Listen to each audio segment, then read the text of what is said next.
on, Sam? Can everyone in the back hear me without the mic? Yeah? Okay, good. All right. So we've been talking about a lot of sorting algorithms, right? We started off with our kind of naive iterative algorithms, bubble sort, selection sort, insertion sort. We saw that the commonality among all of those was their average case O of n squared runtime, right? And we just looked at a more nuanced sorting algorithm for sort. We saw how it's divide and conquer nature. We didn't officially talk about the time complexity, but it's actually n log n, which is definitely an improvement. And so you may be wondering, can we sort faster than n log n? And it turns out the answer is technically yes. We can actually sort in linear time. But I say technically because there's kind of a caveat, which hopefully we'll be able to talk about. But nonetheless, that brings us to what we're doing today. So today's sorting algorithm is the LSD Radix Sort. And so just to clarify, with LSD, we mean the least significant digit and nothing else. And so let's just take a moment to try and understand what that means. If I have some number like 713 and I ask you what is this number's least significant digit, you would say it's 3, right? It's the number in the 1 spot. And let's say this is a really simple-minded primitive algorithm where for all of the place values in the number, I ask you the same question, what is its least significant digit? That we have not yet accounted for, right? So initially, it's 3, the one in the 1 spot. Next iteration, we look at the next least significant digit, which is 1 in the 10 spot. And finally, we'd say 7, which is in the 100 spot, right? And so what we're doing here is introducing like a radically new way to sort numbers, in that all of the previous algorithms we've covered, they are comparative sorting algorithms, and that somewhere in the code, it makes an explicit comparison between the magnitudes of the numbers. If we're taking notes, a good first one for Radix Sort would be that this is a non-comparative sorting algorithm, and that nowhere in its code, how do you spell it? Maybe it's non-comparative, and that nowhere in its code will it actually make an explicit comparison. At a high level, what Radix Sort is doing is it looks at all of its numbers, and then it's going to sort them by the 1 spot. And once it does that, it's going to look at the next least significant digit, the 10 spot, and it's going to sort all the numbers by the 10 spot. And it does this so on until we've accounted for all of the place values. And if we do this correctly at each step, it necessarily implies that we'll have sorted our entire list of numbers without actually making any comparisons. So let's see how this works. All right, so we got step 1, which is create what we call a buckets array. And so visually, this is just an array, right? And in particular, it's an array of length 10. So indices 0 through 9. And why length 10? Well, that's because there's 10 possible digit values, 0 to 9, so we have indices 0 through 9, so 10, an array of length 10, right? And so once we do that, we're gonna enter this kind of outer for loop, which this kind of reads as for all place values, 0 to k. Let me just write out all this and I'll talk about it.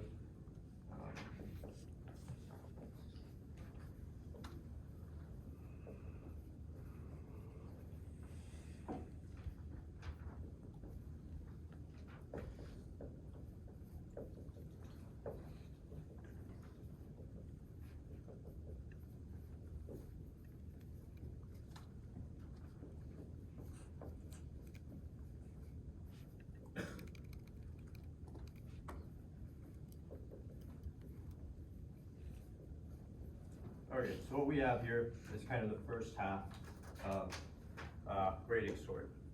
And let's actually get a number, an input array to sort. So just to make this a bit more concrete, let's say the array or list of numbers I want to sort is 93, 65, 72A, 710, and 72B. So just remember the B is not actually part of the number, it's just going to help us distinguish duplicates. And so, okay, so this is the first half of Radix Sort.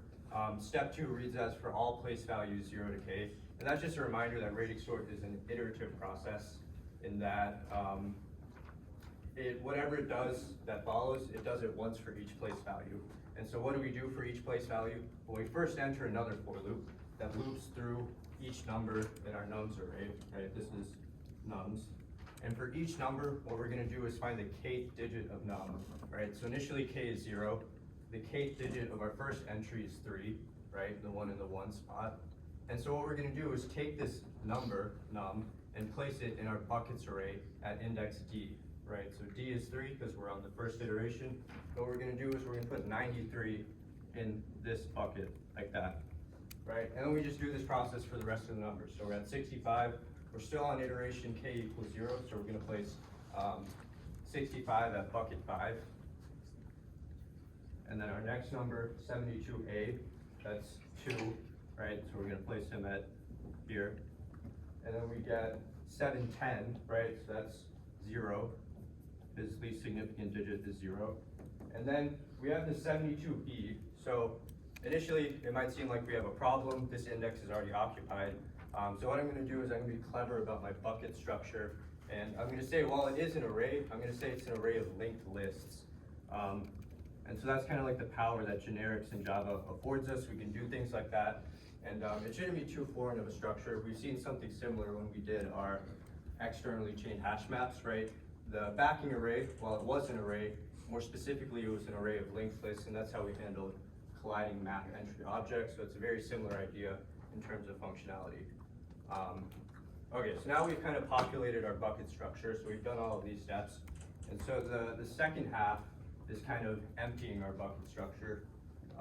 So what we do is actually enter another for loop, which just loops through each bucket in our bucket structure.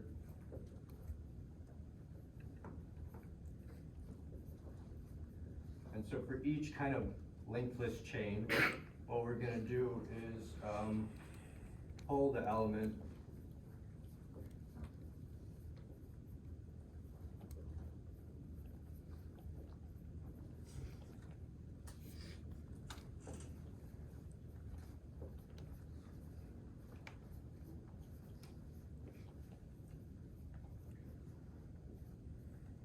Sorry, my marker's kind of dying. Let me know if there's something you can't see or make out.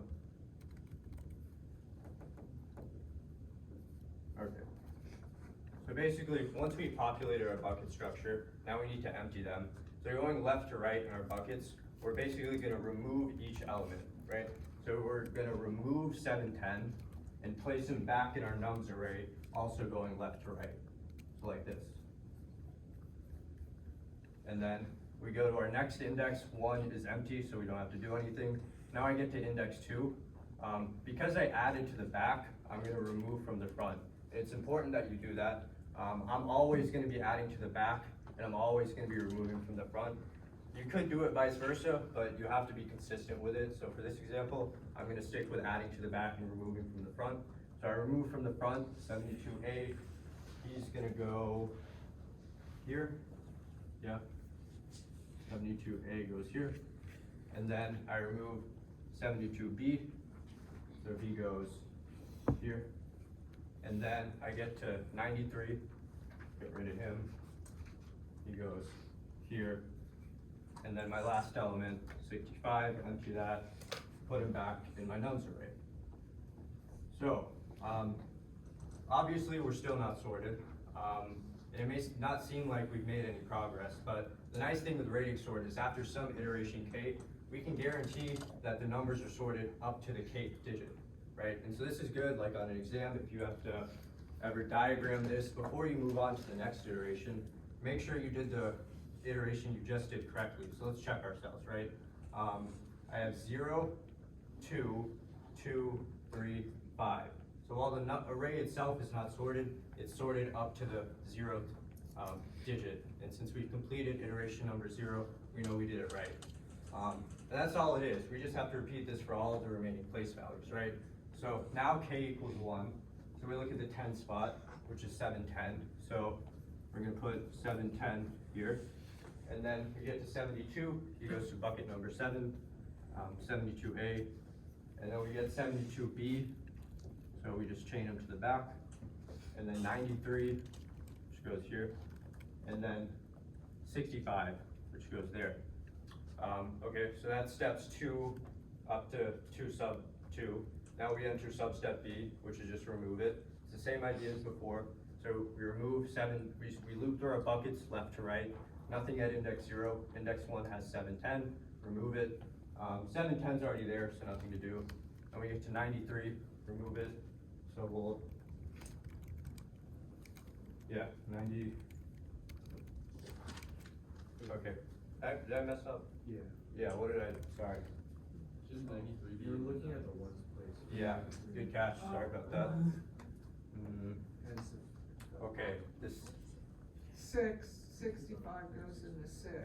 oh, I'm sorry, I messed up. You're No, right. No, you're good. You're good. 65. Is everything else right? Yes, Okay, good catch, sorry about, okay, so, you're doing good. and we get 65, so, yeah. Okay, then we get 72 A and B.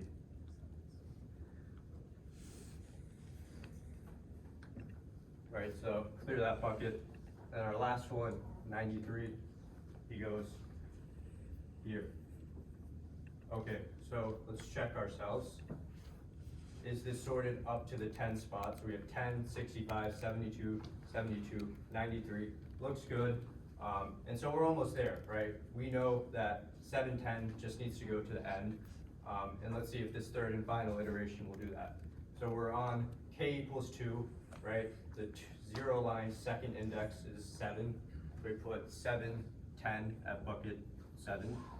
And then we get to 65, right?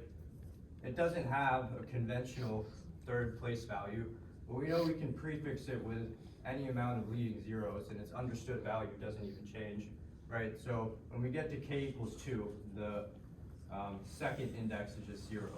So for all of these, they don't really have that conventional third digit. That's okay, we'll just put them in bucket 0. So they're all gonna go to bucket 0, and remember we're adding to the back. So 72A, 72B, and 93. All right, so now we just remove, right? So we remove 65, he goes here. We remove 72A, he goes there. Then 72B, he goes there. And then 93, he's gonna go here. And then we get to 710 at bucket 7, we get 710, and we're done, right? These should be erased, ideally, since we're deleting them. And so I think we can all agree this is now sorted. And we did it without actually comparing any of these two numbers, or any of the two numbers, so that's pretty cool. So any questions on diagramming it, the workings, before we move on to kind of the runtime? Yeah. Will it always go least to greatest? Well, what? Like after it's done sorting, will it always be least to greatest, or like can you make it do greatest to least? Yeah, I think you could sort it in. You mean like sort it in descending yeah, order? descending order. Yeah, you just have to. I'm sure it can be done. Something. You just like change the order in which you. That's a good question. I'll get back. Stay after if you have time. Yeah. Did you have a question? LSD Radix. Like make the buckets 9, 8, 7, 6 go together, and just look at the direction of the buckets. I think that would work.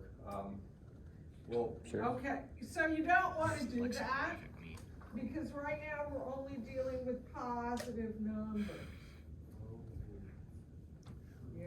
You could just iterate it. that's a good question. How would you change Yeah, this to do sort it negative backwards. numbers? Currently, our setup won't work. What would we need to do to do negative? That's something you'll have I to think you account could for in do the it homework. exactly the same.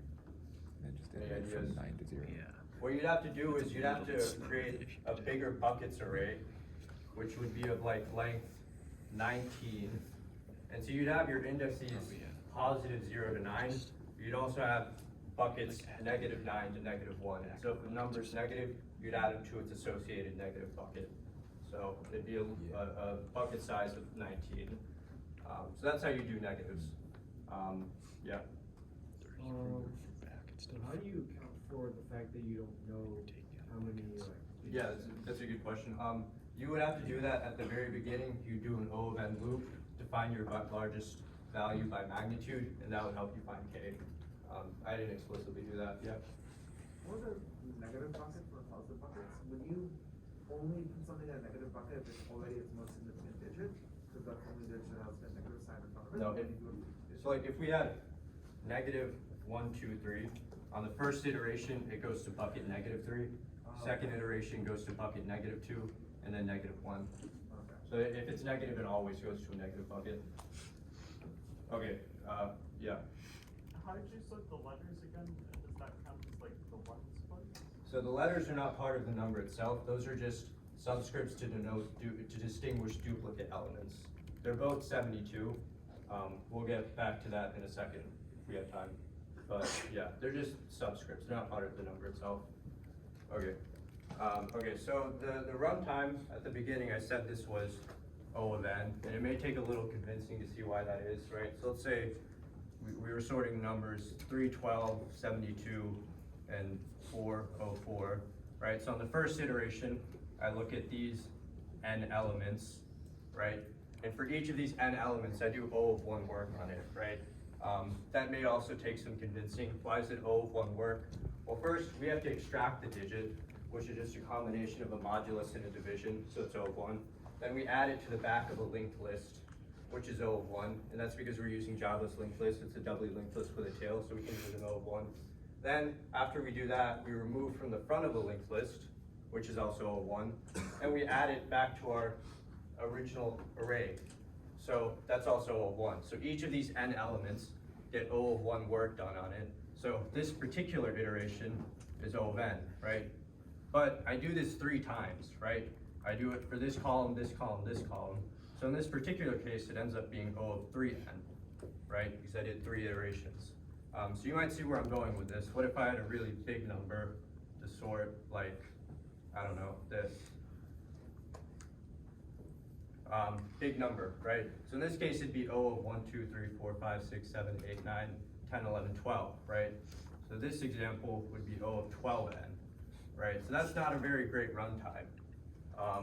So what I'm gonna do is let's generalize the let's generalize the number of digits in the largest number by magnitude as k, right? So it's the same k here. And so we see that the runtime is actually O of kn, right?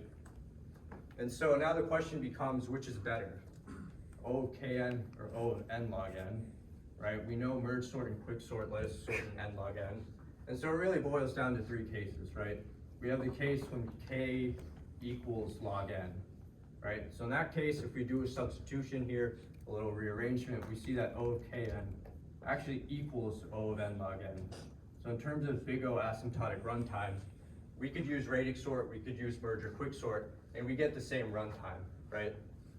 So we see from that k log n is actually the tipping point. When k exceeds log n, then O of kn is actually greater than O of n log n. And so had we used radix sort in the case of number 2, we'd be making a worse decision if runtime is the only thing we're basing it on. And so the third case follows that when k is less than log n, then radix sort is a better option because O of kn is less than O of n log n. Right, so case number 3 is really the only time when radix sort is useful. And let's say there was a 4th case when k happened to be greater than n, right? So in that case, O of kn is actually greater than O of n squared. So our seemingly linear runtime in case number 4 is actually worse than quadratic, right? So take it with a grain of salt when we say radix sort is linear time. I mean, technically it is because k is a constant, but upon closer inspection, it could be worse than quadratic runtime. So there's that. How much time do we have? Okay, so to kind of wrap up, let's do our little chart that we all like. We've got the best, average, and worst case runtimes. So I'll just go ahead and say they're always O of kn. And so whenever we have a sorting algorithm where the best case is no different from the worst case, that's an immediate indication that this algorithm is actually not adaptive, right? There's no internal heuristic it can apply to figure out that it's already sorted. So we're gonna say it's not adaptive. And then we have, is it stable? So from this example, we had okay, I didn't have the original one, but 72A came before 72B, and in our sorted array, 72A still comes before 72B. So from that example, it's stable. And more generally, it's stable because it has to do with the order in which we add to our buckets, right? I said I was adding to the back of my buckets, and when I removed from the front. And as long as you have that symmetry whenever you add and remove from your buckets, it'll be stable. If you do some funny business and add and remove in different directions, then it might not be stable. So always be consistent with your bucket manipulation. And what's the third one? Stable, in place, In place or out of place. Yeah. Okay, in versus out of place. So, because we're using this external auxiliary structure, it's definitely out of place, right? When it's in place, we sort it in the place of the input array. Because we needed this extra memory, it's gonna be out of place. And I think that's all I have time for. If you have questions, feel free to stay after, but, yeah, thank you. Is the new USG website like? Nice. Was it? Yeah, it was good. Appreciate it.